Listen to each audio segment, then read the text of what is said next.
Joe was an old man aged 75 years. He lived very happily and formed a beautiful family. His children grew up and moved to different cities in pursuit of good career and future. He lived in a small village, carrying the memories of his deceased wife. Joe had 4 grandchildren and they used to visit him during their holidays. And it was the vacation time and Joe was eagerly waiting for the arrival of his grandchildren. He was preparing his home for the kids, cleaning the home, mowing the garden, rearranging the household items, buying the favorite foods, dresses for the children, etc. In the busy arrangements, he lost his favorite watch. Old watch.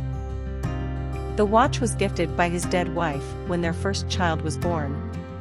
Joe treasured the watch and it became his sole companion after his wife's death. He forgot the watch missing and was happy receiving the kids at home. It was only the next day when he was about to take bath, he remembered that the watch was missing. He saw the watch last when he was arranging things in the barn. He was shocked and very upset.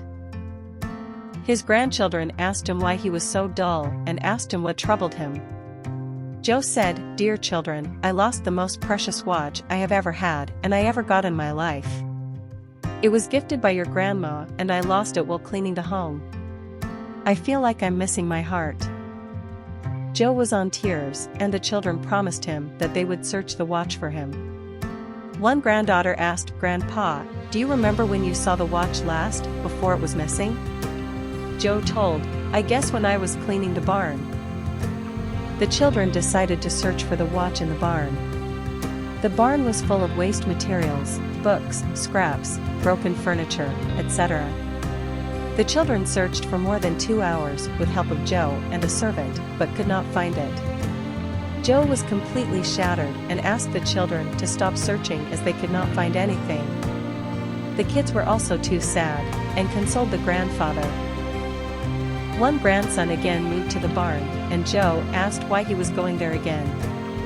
The little boy requested others not to follow him and remained silent. While the others were a little surprised, they still followed what he said. The little boy went to the barn and sat there in silence. The other children reached him and asked him what he was doing, and the little boy asked them not to make noise. He sat there for about 15 minutes and then rushed to his grandfather. Yes, he got the watch and happily gave it to Joe. He was surprised and asked how he was able to find it. The little boy replied, "I sat there without making a noise and the barn was so silent. After a few minutes, I heard the tick-tick sound and found the watch." Joe hugged him and thanked the little boy. This is the power of silence. If we stay calm, we can find the solution very easily.